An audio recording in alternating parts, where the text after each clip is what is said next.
क्या समझने वाले हैं कि हमारे पास इलेक्ट्रोड क्या होता है, सबसे पहली कंडीशन, ठीक है। क्योंकि जो एक सबसे छोटा वर्ड जो हमारे पास आता है वो ये है कि इलेक्ट्रोड क्या होता है, या फिर इसको हम अर्ध सेल के नाम से भी जानते हैं, ठीक है। जो इलेक्ट्रोड होता है उसको अर्ध सेल भी बोला जाता है, ठीक है। तो सबसे पहले हम क्या करेंगे, यहां पे इस इलेक्ट्रोड या अर्ध सेल की डेफिनेशन को समझने का प्रयास करते हैं। क्या कह रहा है कि जब किसी धातु की छड़ को उसके लवण या विलयन में डुबाया जाता है तो छड़ पर आवेश उत्पन्न हो जाता है। इस छड़ या उपकरण को इलेक्ट्रोड या अर्ध सेल कहते हैं, ठीक है। समझो मेरी बात को। जैसे फॉर एग्जांपल हम क्या कर रहे हैं यहां पे, मान लो ये मेरे पास कोई एक पात्र है, ठीक है। और मान लो कि इस पात्र में मैं क्या कर रहा हूं, यहां पे ZnSO4 ले रहा हूं, ठीक है। क्या ले रहा हूं मैं यहां पे, ZnSO4 का मैंने यहां पे विलयन इसमें भर रखा है, ठीक है। तो इसमें जो मैं रॉड डुबाऊंगा ना, वो रॉड भी किसकी बनी हुई होनी चाहिए, जिंक की ही बनी हुई होनी चाहिए, ठीक है। या फिर जैसे हमारे पास CuSO4 का विलयन होता है, यानी कि कॉपर सल्फेट का विलयन होता है, तो उस विलयन में जो धातु की छड़ डूबेगी वो किसकी बनी हुई होनी चाहिए, कॉपर की ही बनी हुई होनी चाहिए। थोड़ा सा लैंग्वेज को देखो आप, कि जब किसी धातु की छड़ को उसके विलयन में डुबाया जाता है या उसके लवण विलयन में डुबाया जाता है, यानी कि जैसे हमारे पास यहां पे ZnSO4 है, तो ZnSO4 में जो छड़ में यहां पे डुबाऊंगा वो किस चीज की बनी हुई होनी चाहिए, जिंक धातु की बनी हुई होनी चाहिए। तो ये मैंने यहाँ पे जिंक धातु की छड़ को मैंने इसमें डुबो दिया। तो जैसे मैं यहाँ पे जिंक धातु की छड़ को ZnSO4 के विलयन में डुबोता हूं, मतलब उसी के विलयन में डुबोता हूं, तो तुमने कल भी देखा होगा, परसों भी मैंने बताया था, तो इसमें कुछ ना कुछ चार्ज यहाँ पे आ जाता है। अब वो डिपेंड करता है कि यार पॉजिटिव आ रहा है या नेगेटिव आ रहा है, वो बात की बात है। लेकिन यहाँ पे इस वाली रॉड पे हमारे पास आवेश क्या हो जाता है, यहाँ पे उत्पन्न हो जाता है, और इसी चीज को हम यहाँ पे क्या कहते हैं, इलेक्ट्रोड या अर्ध सेल कहते हैं। क्लियर हुई मेरी बात यहाँ पे, ठीक। बहुत सिंपल था, कोई बहुत बड़ा काम नहीं है। कि जब किसी धातु की छड़ को उसके लवण विलयन में डुबाया जाता है, अगर इस वर्ड में थोड़ा सा तकलीफ हो रही है तो डायरेक्टली विलयन भी बोल सकते हो, ठीक है। कि जब किसी धातु की छड़ को उसके विलयन में डुबाया जाता है तो छड़ पर आवेश उत्पन्न हो जाता है, ठीक है। और इस छड़ या उपकरण को इलेक्ट्रोड या फिर हम क्या कहते हैं, अर्ध सेल कहते हैं, ठीक। अब यहां देखो, अब ये तो हो गई हमारे पास इलेक्ट्रोड की बात। अच्छा, इसको मैंने क्यों बताया, क्योंकि इलेक्ट्रोड शब्द तुम्हें बार बार परेशान करता रहेगा, ठीक है। तो इस बात को समझने का प्रयास करना, ठीक है। आज मैं पूछूंगा नहीं, क्योंकि वीडियो बहुत लंबी चली जाती है मेरी, ठीक है। तो केवल समझने का प्रयास करना, एंडिंग में पूछूंगा, लास्ट टाइम में पूछूंगा, इसलिए ध्यान से जहां पे समझ में ना आए तो वहां पे जरूर पूछ लेना कि यहाँ पे समझ में नहीं आ रहा, ठीक है। अब यहाँ पे देखो, सेकंड चीज हमारे पास क्या होती है कि जो इलेक्ट्रोड होते हैं वो हमारे पास दो प्रकार के होते हैं, ठीक है। एक हमारे पास होता है एनोड और एक होता है हमारे पास कैथोड। अब देखो, इस टॉपिक को ना समझने में बड़ा इजी हो रहा होगा तुम्हें, क्यों, क्योंकि ये चीज तुम ऑलरेडी पीछे क्या, जब हमने क्या बताया था वहां पे, कौन सा टॉपिक था कल वाला, हाँ, वैद्युत रासायनिक सेल जब हमने बताया था, तो ऑलरेडी मोटा मोटा वहां पे हम इन चीजों को पढ़ चुके थे। तो आज मुझे नहीं लगता कि तुम्हें इनको पढ़ने में ज्यादा दिक्कत हो रही होगी, ठीक है। तो यहाँ पे क्या बोला जा रहा है कि जो इलेक्ट्रोड होते हैं ना, इलेक्ट्रोड हमारे पास बेसिकली दो प्रकार के होते हैं। एक हमारे पास होता है एनोड और एक होता है हमारे पास कैथोड, ठीक है। अब मैंने तुम्हें यह भी अच्छे से बता रखा है कि हमारे पास एनोड कहां पे होता है, सेल में एनोड कहां पे आता है, और कैथोड हमारे पास कहां पे आता है। तो जहां पे हमारे पास होती है ऑक्सीकरण की क्या क्रिया, ठीक है, यानी कि जिस इलेक्ट्रोड पर, ठीक है, ऑक्सीकरण होता है वहां पर हमारे पास क्या आता है, एनोड आता है। और जिस इलेक्ट्रोड पर क्या होता है, अपचयन की क्रिया होती है, वहां पर हमारे पास क्या आता है, कैथोड आता है। बात समझ में आ रही है, ठीक है। यानी कि कोई भी सेल होगा, अगर उस सेल में, ठीक है, अगर उस इलेक्ट्रोड में या अगर उस अर्ध सेल में कहीं पे अगर ऑक्सीडेशन हो रहा है, ठीक है, तो वहां पे तुम्हारे पास क्या आएगा, एनोड आएगा। और जहां पे हमारे पास रिडक्शन होता है या जहां पे हमारे पास अपचयन होता है, वहां पे हमारे पास क्या आता है, कैथोड आता है। तो यहाँ पे ये लैंग्वेज लिखी हुई है, आप लोग यहाँ से इसको एक बार और अच्छे से रीड कर सकते हो कि एनोड क्या होता है, जिस इलेक्ट्रोड पर ऑक्सीकरण होता है वह एनोड कहलाता है। कैथोड यानी कि जिस इलेक्ट्रोड पर अपचयन होता है वो कैथोड कहलाता है, ठीक है। बात समझ में आई। क्या बताया कि इलेक्ट्रोड किसे कहते हैं और इलेक्ट्रोड के कितने प्रकार होते हैं, ठीक है। नेक्स्ट टॉपिक की तरफ बढ़ते हैं। अब देखो, अभी बात चल रही थी इलेक्ट्रोड या अर्ध सेल की, अब उसमें एक और शब्द ऐड हो जाएगा जिसको हम बोलेंगे इलेक्ट्रोड विभव या इलेक्ट्रोड पोटेंशियल भी इसको हम बोलते हैं। और यहाँ पे हमारे पास क्या है, इसको हम अर्ध सेल विभव भी कहते हैं। भाई जैसे हमारे पास इलेक्ट्रोड है तो इलेक्ट्रोड को मैं अर्ध सेल कह रहा हूं। मान लो यहाँ पे मेरे पास इलेक्ट्रोड विभव है तो इलेक्ट्रोड विभव को मैं अर्ध सेल विभव भी तो कह सकता हूं, ठीक है। बात समझ में आ रही है। तो अब ये बात करेंगे कि इलेक्ट्रोड विभव हमारे पास होता क्या है या इलेक्ट्रोड विभव को हम किस प्रकार से यहाँ पे एक्सप्लेन करेंगे। तो यहाँ पे सबसे पहले इसकी जो डेफिनेशन लिखी हुई है, इस डेफिनेशन को आप लोग क्लियर करो पहले, ठीक है। क्या कह रहा है कि जब किसी धातु की छड़ को ठीक है, बिल्कुल लगभग लगभग इलेक्ट्रोड या अर्ध सेल के जैसी ही इसकी लैंग्वेज है, हल्का सा चेंजेस मिलेगा तुम्हें लास्ट की 2-3 लाइनों में। ठीक है, तो क्या कह रहा है कि जब किसी धातु की छड़ को उसके विलयन में डुबोया जाता है तो छड़ पर एक आवेश क्या हो जाता है, उत्पन्न हो जाता है। और यहां तक कि अगर मैं बात करूं तो अभी ये इलेक्ट्रोड विभव नहीं है, अभी ये क्या है, यहाँ पे केवल इलेक्ट्रोड है, क्योंकि हमें ये मालूम है कि जब हम क्या करते हैं किसी विलयन में उसी की धातु की छड़ को डुबोते हैं तो डुबोने पर जो आवेश उसमें उत्पन्न होता है वो हमारे पास इलेक्ट्रोड कहलाता है। लेकिन हमें यहाँ पे किसको परिभाषित करना है, इलेक्ट्रोड विभव को। तो आगे देखो यहाँ पे, ठीक है, जो विलयन के विपरीत होता है। देखो यहाँ पे इस लाइन का मतलब समझना, ये देखो एक बार फिर से ऊपर से देखो कि जब किसी धातु की छड़ को उसके विलयन में डुबोया जाता है तो छड़ पर एक आवेश उत्पन्न हो जाता है जो विलयन के क्या होता है, विपरीत होता है। अब विलयन के विपरीत होने का मतलब क्या है, जैसे सपोज मान लो कि ये हमारे पास, ठीक है, मान लो ये हमारे पास CuSO4 का विलयन है, थोड़ा सा इसको समझने का प्रयास करो। ठीक है, तो इस CuSO4 के विलयन में मैं जो रॉड लूंगा वो किस चीज की लूंगा, मैं यहाँ पे कॉपर की ही लूंगा। तो मैंने कॉपर की रॉड को इसमें क्या कर दिया, यहाँ पे ऐसे डुबो दिया। ठीक है, तो इसमें आवेश क्या हो जाता है, यहाँ पे उत्पन्न हो जाता है। ठीक है, तो इस कंडीशन को तो हम केवल बोलते हैं इलेक्ट्रोड। लेकिन इसने क्या बोला कि यहाँ पे देखो जो ये वाली लाइन है कि तो छड़ पर एक आवेश उत्पन्न हो जाता है जो विलयन के क्या होता है, विपरीत होता है। विलयन के विपरीत होने का मतलब क्या है कि जैसे मान लो कि मैंने CuSO4 के विलयन में मैंने कॉपर की छड़ को यहाँ पे डुबोया, तो कॉपर की छड़ को डुबोने पे मान लो इस रॉड पे हमारे पास कौन सा चार्ज आ गया, पॉजिटिव चार्ज आ गया। तो ठीक इसके अपोजिट चार्ज जो होगा वो इस विलयन में आ जाएगा, मतलब कि कौन सा चार्ज, नेगेटिव चार्ज। समझ में आई इस वाली लाइन का मतलब कि मैं क्या कहना चाह रहा हूं। ठीक है, यानी कि जैसे सपोज मान लो कि हमारे पास यहाँ पे ZnSO4 का विलयन है और इसमें हम क्या कर रहे हैं, इस ZnSO4 के विलयन में मैं जिंक धातु की रॉड को इसमें डुबो रहा हूं, तो इसमें आवेश उत्पन्न होगा। मान लो कि इसमें हमारे पास कौन सा आवेश आ गया, नेगेटिव आवेश आ गया। तो इस इलेक्ट्रोड के ठीक विपरीत इस विलयन में भी आवेश क्या होगा, यहाँ पे उत्पन्न हो जाएगा। मतलब जैसे इसमें नेगेटिव चार्ज आया है तो इस विलयन में कौन सा चार्ज आएगा, पॉजिटिव चार्ज आएगा। तो यहाँ पे यही चीज बोली है कि जब किसी धातु की छड़ को उसके विलयन में डुबोया जाता है तो छड़ पर एक आवेश उत्पन्न हो जाता है जो विलयन के विपरीत होता है। जो विलयन के क्या होता है, विपरीत होता है, जिसके कारण छड़ की सतह पर एक विभव क्या हो जाता है, उत्पन्न हो जाता है। समझ रहे हो मेरी बात को। ठीक है, जिसके कारण यानी कि जब यहाँ पे हमारे पास जैसे यहाँ पे नेगेटिव चार्ज है, यानी कि जो इलेक्ट्रोड है इस इलेक्ट्रोड पर तो नेगेटिव चार्ज है, लेकिन विलयन में कौन सा चार्ज है, पॉजिटिव चार्ज है। तो यहाँ पे क्या होता है, इसके कारण छड़ की जो सतह होती है इस सतह पर एक विभव क्या हो जाता है, यहाँ पे उत्पन्न होता है। यहाँ पे क्या होता है, विभव उत्पन्न होता है, और जो विभव यहाँ पे उत्पन्न होता है उसी को हम कहते हैं यहाँ पे इलेक्ट्रोड विभव।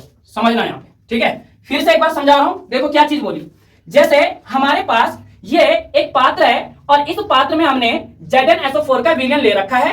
तो इस ZnSO4 के विलयन में जो मैं यहाँ पे रॉड लूंगा या जो मैं छड़ लूंगा वो भी मेरे पास किस चीज की बनी होनी चाहिए, जिंक धातु की ही बनी हुई होनी चाहिए। तो मैं इस जिंक धातु की रॉड को ZnSO4 के विलयन में यहाँ पे डुबाऊंगा तो इसमें आवेश उत्पन्न हो जाएगा। और वो आवेश जो इसमें उत्पन्न होगा ना वो ठीक विलयन के क्या होगा, विपरीत आवेश उत्पन्न होगा। मान लो कि छड़ पे हमारे पास नेगेटिव चार्ज आया है तो जो हमारे पास उपस्थित विलयन है उसमें हमारे पास कौन सा चार्ज आएगा, पॉजिटिव चार्ज आएगा। तो इस छड़ की सतह पे ना क्या होता है, यहाँ पे विभव उत्पन्न हो जाता है इस कंडीशन में। ठीक है, और जो विभव यहाँ पे उत्पन्न होता है वही हमारे पास कहलाता है इलेक्ट्रोड विभव या अर्ध सेल विभव। कितना वो क्लियर हो गया? अच्छा भाई, यहां तक समझ में आ रहा है।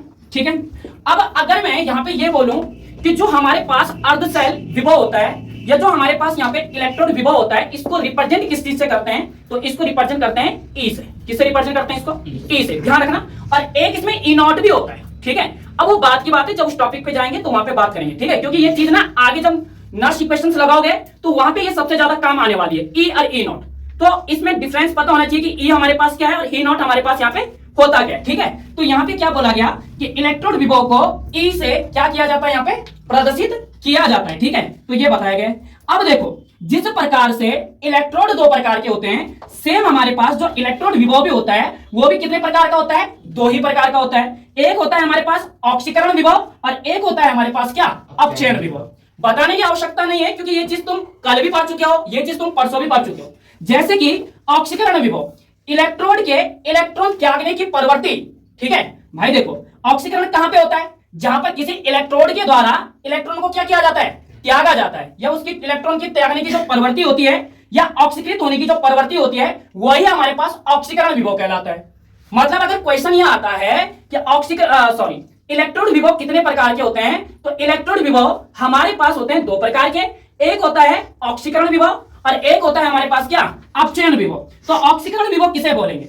ऑक्सीकरण विभव में क्या होता है कि जो हमारे पास इलेक्ट्रोड होता है, ये इलेक्ट्रोड क्या करता है, यहाँ पे इलेक्ट्रॉनों को त्यागने की इसमें क्या होती है, प्रवृत्ति होती है, या ये इलेक्ट्रॉनों का यहाँ पे त्याग करता है, इसलिए हम इसको क्या बोलते हैं, यहाँ पे ऑक्सीकरण विभव बोलते हैं। अपचयन विभव में जो यहाँ पे ये धातु की छड़ होगी या जो यहाँ पे ये इलेक्ट्रोड होगा, ये यहाँ पे इलेक्ट्रॉनों को क्या करेगा, ग्रहण करने की प्रवृत्ति इसमें होगी, इसलिए हम इसको क्या बोलेंगे, यहाँ पे अपचयन विभव बोलेंगे। बात समझ में आ रही है? ठीक है, तो ये चीज तुम्हारे उसमें अभी आगे आएगी, तो इसलिए यहाँ पे ध्यान रखना। तो यहाँ पे देखो लिखा हुआ है कि ऑक्सीकरण विभव कि इलेक्ट्रोड के इलेक्ट्रॉन त्यागने की प्रवृत्ति या ऑक्सीकृत होने की प्रवृत्ति को ऑक्सीकरण विभव कहते हैं। ठीक है, जैसे कि ये हमारे पास जिंक धातु है, ठीक है, तो ये जिंक धातु Zn2 पॉजिटिव बनाता है जब ये दो इलेक्ट्रॉनों को क्या कर देता है, यहाँ पे त्याग कर देता है। बात समझ में आ रही है? सेम यहाँ पे हमारे पास हाइड्रोजन का भी होगा। ठीक है, इसी प्रकार से अपचयन विभव में आ जाओ। ठीक है, यानी कि ऑक्सीकरण विभव के ये दो एग्जांपल हैं। अपचयन विभव क्या होता है कि इलेक्ट्रोड के इलेक्ट्रॉन ग्रहण करने की प्रवृत्ति या अपचयित होने की जो प्रवृत्ति होती है वो हमारे पास अपचयन विभव कहलाता है। उदाहरण के लिए जैसे Cu2 पॉजिटिव है, जैसे ये दो इलेक्ट्रॉन को ग्रहण करेगा तो शुद्ध कॉपर Cu बना देगा, इसलिए Cu2 पॉजिटिव प्लस दो इलेक्ट्रॉन को ग्रहण कर रहा है और शुद्ध कॉपर के रूप में यहाँ पे शुद्ध कॉपर यहाँ पे बना रहा है।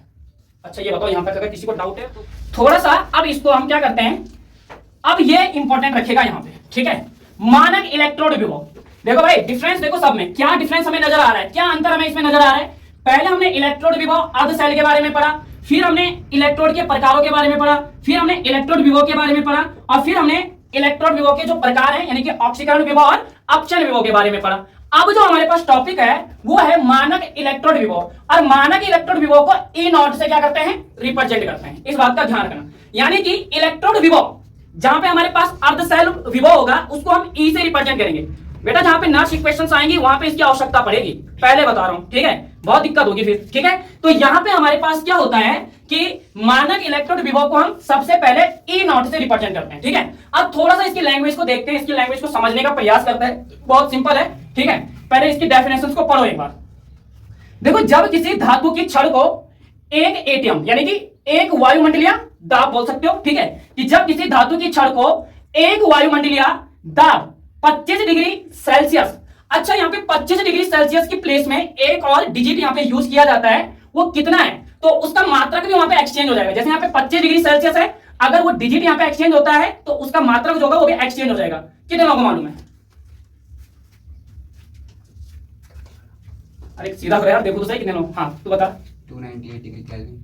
हाँ 298 डिग्री केल्विन भी इसको हम बोल सकते हैं, समझ में आ रही बात। और इसको हम 25 डिग्री सेल्सियस भी बोल सकते हैं, उससे कोई फर्क नहीं पड़ने वाला। बात समझ में आ रही हो सकता है सबने यहाँ पे कितना लिखा हो, 298 केल्विन लिखवाया होगा यहाँ पे। ठीक है, तो हमने यहाँ पे 25 डिग्री सेल्सियस लिख दिया। ठीक है, तो उससे कोई फर्क नहीं पड़ने वाला। तो क्या कह रहा है कि जब किसी धातु की छड़ को एक एटीएम दाब, ठीक है, और 25 डिग्री सेल्सियस ताप पर 1 मोलर सांद्रता वाले उसी धातु के लवण के विलयन में डुबोया जाता है तो धातु की सतह पर विभव उत्पन्न हो जाता है, उसे हम मानक इलेक्ट्रोड विभव ई नॉट कहते हैं। अच्छा अभी समझाते हैं कैसे। देखो यहाँ पे अभी जैसे हमने क्या किया, ये लो देखो, ठीक है, ये मान लो ये हमारे पास कोई एक पात्र है, ठीक है, और इस पात्र में हमने मान लो कोई विलयन ले रखा है, समझ रहे हो मेरी बात को। ठीक है, देखो इस पात्र में मैंने क्या कर रखा है, कोई विलयन ले रखा है। तो भाई इस विलयन को लेने का यहाँ पे हमारे पास कुछ क्वांटिटी है कि हमने कितना विलयन यहाँ पे लेना है। तो इस विलयन की जो सांद्रता होनी चाहिए ना, वो कितनी होनी चाहिए, यहाँ पे 1 मोलर होनी चाहिए। 1 मोलर यानी कि 1 एम। ठीक है, तो इसकी सांद्रता 1 मोलर होनी चाहिए। ठीक है, और इसका जो वायुमंडलीय दाब होना चाहिए ना, वो कितना होना चाहिए, 1 एटीएम होना चाहिए। ठीक है, 1 एटीएम इसमें वायुमंडलीय दाब होना चाहिए। और इसका जो ताप होगा वो ताप इसमें 25 डिग्री सेल्सियस या 298 डिग्री केल्विन होगा। समझ में आ रही मेरी बात को। लैंग्वेज को पढ़ने का प्रयास करो। आप देखो कि जब किसी धातु की छड़ को, अब मान लो कि मैं इस धातु की छड़ को इस विलयन में डुबो रहा हूं, तो जब किसी धातु की छड़ को, ठीक है, ये हमारे पास क्या है, यहाँ पे धातु की छड़ है, ये धातु की छड़ है। तो जब किसी धातु की छड़ को, ठीक है, 1 एटीएम पर, ठीक है, 1 वायुमंडलीय दाब पर, ठीक है, 1 वायुमंडलीय दाब पर, या फिर हम बोल सकते हैं उसका जो 25 डिग्री सेल्सियस ताप पर, और उसके जो मतलब क्या होनी चाहिए, सांद्रता होनी चाहिए, वो कितनी होनी चाहिए, 1 मोलर होनी चाहिए। तो 1 मोलर होनी चाहिए। तो जब उसको विलयन में डुबाया जाता है तो धातु की सतह पर विभव क्या होने लगता है, यहाँ पे उत्पन्न होने लगता है, जिसको हम क्या बोलते हैं, इलेक्ट्रोड विभव या ई नॉट कहते हैं। अच्छा देखो, बोलने का अर्थ क्या है, जैसे मान लो कि ये हमारे पास कोई विलियन है और इस विलियन में मान लो मैं कोई धातु की छड़ को डुबो रहा हूं। ये कोई विलियन है, इस विलियन में मैं कोई धातु की छड़ को डुबो रहा हूं, ठीक है। तो यहां पे धातु की छड़ को डुबाने पे यहां पे हमें ये पता होना चाहिए कि इस विलियन का जो दाब होना चाहिए ना वो कितना होना चाहिए, 1 वायुमंडलीय दाब होना चाहिए, ठीक है। और इसका जो टेम्परेचर होना चाहिए ना वो कितना होना चाहिए, 25 डिग्री सेल्सियस होना चाहिए। और इसके इस विलियन की जो सांद्रता होनी चाहिए ना वो कितनी होनी चाहिए, 1 मोलर होनी चाहिए, ठीक है। तब यहाँ पे जो विभव यहाँ पे इसकी सतह पे उत्पन्न होगा वही हमारे पास मानक इलेक्ट्रोड विभव ई नॉट कहलाएगा।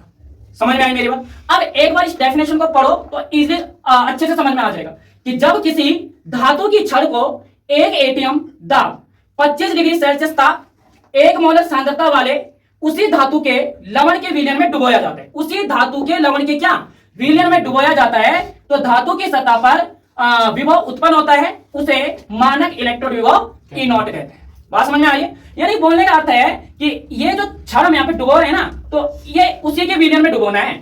जैसे मान लो कि ये विलयन जो है वो ZnSO4 का है, तो इसमें जो छड़ होगी वो हमारे पास किस चीज की बनी हुई होनी चाहिए, जिंक की बनी हुई होनी चाहिए। और उसको डुबोने के लिए हमारे पास कुछ शर्तें हैं कि भाई उसका वायुमंडलीय दाब 1 एटमॉस्फेयर होना चाहिए, उसका जो टेम्परेचर है 25 डिग्री सेल्सियस होनी चाहिए और विलयन की जो सांद्रता है वो 1 मोलर होनी चाहिए। तो इस स्थिति में यहाँ पे जो हमारे पास इलेक्ट्रोड होगा इस इलेक्ट्रोड की सतह पे विभव उत्पन्न हो जाएगा और इसी को हम क्या कहेंगे, मानक इलेक्ट्रोड विभव ई नॉट कहेंगे। और मैंने बताया कि मानक इलेक्ट्रोड विभव को हम किससे रिप्रेजेंट करेंगे, यहाँ पे ई नॉट से रिप्रेजेंट करेंगे, ठीक है। बात समझ में आ रही। हमारे पास अब क्या है, इलेक्ट्रोड विभव का मतलब मापन हम कैसे करते हैं, ठीक है। मतलब देखो बोलने का अर्थ क्या है कि जो भी अर्धशैल हम बनाते हैं, ठीक है, चाहे हम वो ZnSO4 का बना रहे हैं, मतलब चाहे हम ZnSO4 के विलयन से बना रहे हैं, चाहे हम CuSO4 के विलयन से बना रहे हैं, चाहे हम NaCl के विलयन से बना रहे हैं, कोई भी वैद्युत अपघट्य पदार्थ हमारे पास यहाँ पे हो सकता है, ठीक है।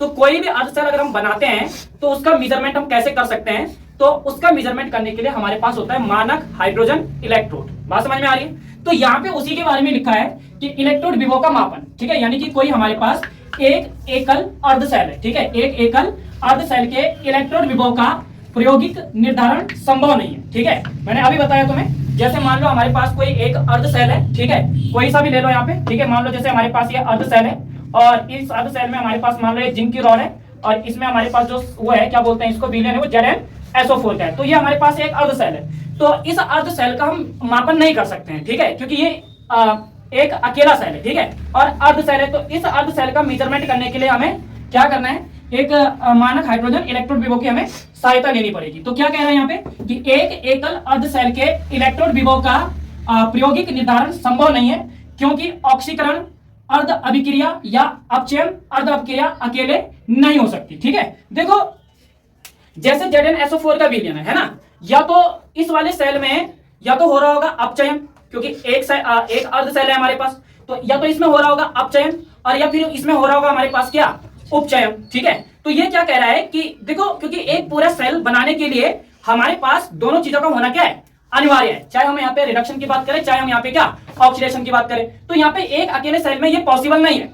एक अकेले सेल में या तो तुम्हारे पास ऑक्सीडेशन होगा या फिर इसमें क्या होगा, यहाँ पे रिडक्शन होगा, ठीक है। तो यही चीज यहाँ पे कह रहा है कि एक एकल अर्धशैल के इलेक्ट्रोड विभव का प्रायोगिक निर्धारण संभव नहीं है, क्योंकि ऑक्सीकरण अर्ध अभिक्रिया या अपचयन अर्ध अभिक्रिया अकेले नहीं हो सकती। अतः इसका निर्धारण मानक हाइड्रोजन इलेक्ट्रोड का प्रयोग करके किया जा सकता है। यानी कि अगर हमें इसका मापन करना है, इस वाले अर्धशैल का अगर मुझे मापन करना है, तो मैं क्या करूंगा, एक मानक हाइड्रोजन इलेक्ट्रोड को क्या करूंगा, उपयोग में लूंगा, जिससे कि जो हमारे पास ये अर्धशैल होगा ये पूरा माना जाएगा, ठीक है। और इसमें ना इस मानक हाइड्रोजन इलेक्ट्रोड विभव में एनोड और कैथोड दोनों रिएक्शंस होती हैं। बात समझ में आ रही है, ठीक है। तो यहाँ पे यही चीज बताया जा रहा है कि अतः इसका निर्धारण मानक हाइड्रोजन इलेक्ट्रोड का प्रयोग करके किया जा सकता है, जिसके इलेक्ट्रोड विभव को कितना माना जाता है, 0 माना जाता है, ठीक है। यानी कि ये इसकी जो वैल्यू है ना वो फिक्स वैल्यू है, यानी कि जहां पे भी ये आ गया कि मानक हाइड्रोजन इलेक्ट्रोड जो हमारे पास होता है उसकी जो वैल्यू होती है वो कितनी होती है, तो वो ध्यान रखना ये फिक्स वैल्यू के साथ बना हुआ है, मतलब ये फिक्स वैल्यू के साथ साइंटिस्टों द्वारा बनाया गया है, जिसकी वैल्यू कितनी मानी जाती है, 0 मानी जाती है, ठीक है। अब मैंने अभी तुम्हें जस्ट इससे पहले बताया था कि मान लो कि मैं इस अर्धशैल को लेके जा रहा हूं और इस अर्धशैल को मान लो मैं यहाँ पे क्या करूंगा, जोड़ूंगा। तो जैसे मैं इसको जोड़ूंगा तो हमें पता है कि जो हमारे पास मानक हाइड्रोजन इलेक्ट्रोड है इसकी वैल्यू तो 0 है। तो जैसे मैं इसको लेके जाऊंगा तो जो भी वैल्यू यहाँ पे निकलेगी इस सेल को जोड़ने पे, जो भी मान इसका निकलेगा, जो भी विभव इसका निकलेगा, वो हमारे पास किसका निकलेगा, इस वाले अर्धशैल का निकलेगा। बात समझ में आ रही है ना? ठीक है, तो अब यहाँ पे क्या कह रहा है कि मानक हाइड्रोजन इलेक्ट्रोड SHE, ठीक है, इसको SHE के नाम से भी जाना जाता है। तो मानक हाइड्रोजन इलेक्ट्रोड हमारे पास होता कैसा है, ठीक है, इसको बनाया कैसे जाता है, इसकी संरचना कैसे होती है, ठीक है, और फिर इसमें हम इसकी जो कार्यविधि होती है उस कार्यविधि को भी थोड़ा सा हम ये समझेंगे कि एनोड पर ये कैसे रिएक्शन करता है और कैथोड पर ये कैसे रिएक्शन करता है। अब देखो सीधी सी बात है, अगर एनोड की बात हो रही होगी तो एनोड पर ये इलेक्ट्रॉन्स को क्या करेगा, और जो हमारे पास यहाँ पे अपचयन हो रहा होगा वहां पे ये इलेक्ट्रॉन्स को क्या करेगा, ग्रहण करेगा, ठीक है, क्योंकि ये चीज तो यार तुम 2-3 दिन से पढ़ते हुए आ रहे हो, तो आई थिंक मुझे ये लगता है कि इसमें ज्यादा प्रॉब्लम्स तुम्हें होने वाली है, ठीक है। तो अब यहाँ पे देखो इसकी स्टार्टिंग करो, ठीक है, देखो तो यार ये मिट जाता है ना, ठीक है। तो मानक हाइड्रोजन इलेक्ट्रोड की संरचना देखो, सबसे पहले क्या बोल रहा है, एक पात्र में 1 मोलर सांद्रण HCl का विलयन रहता है, ठीक है, यानी कि जो विलयन रहेगा वो किस चीज का रहेगा, HCl का विलयन रहेगा, और उसकी जो क्वांटिटी होगी हमारे पास वो कितनी होगी, 1 मोलर सांद्रण। बात समझ में आ रही है, यानी कि कुछ इस प्रकार से, ठीक है, मैं यहाँ पे बना रहा हूं, हालांकि बनाया हुआ भी है ये, ठीक है, ये आप यहां से इसको देख सकते हो, ठीक है। तो जैसे ये हमारे पास ये पात्र है, ठीक है, जैसे मान लो ये पात्र है, तो इस पात्र में जो विलयन, देखो इसको मैं लास्ट में पूछूंगा, ठीक है, इस पात्र में मुझे जो विलयन लेना है वो विलयन किस चीज का होना चाहिए, HCl का होना चाहिए, ठीक है, यानी कि जो इसमें विलयन है, ये विलयन हमारे पास किस चीज का है, HCl का है, और इसकी क्वांटिटी कितनी है, ठीक है, तो वो है 1 मोलर सांद्रण, ठीक है, यानी कि 1 मोलर हम बोल सकते हैं इसको, कि इसकी जो क्वांटिटी है वो 1 मोलर सांद्रण है, ठीक है। तो क्या कह रहा है कि एक पात्र में 1 मोलर सांद्रण HCl का क्या करते हैं, विलयन रहते हैं। तो ये है हमारे पास यहाँ पे, ठीक है, कि एक पात्र हमारे पास ये हो गया, और इस एक पात्र में हम 1 मोलर सांद्रण HCl का क्या करते हैं, यहाँ पे विलयन को लेते हैं। देख लो पहली लाइन क्या लिख ली है, पहली लाइन मैंने बोली कि हमारे पास ये एक पात्र है, ठीक है, इस पात्र में हम 1 मोलर सांद्रण HCl का क्या करते हैं, विलयन को लेते हैं, ठीक है।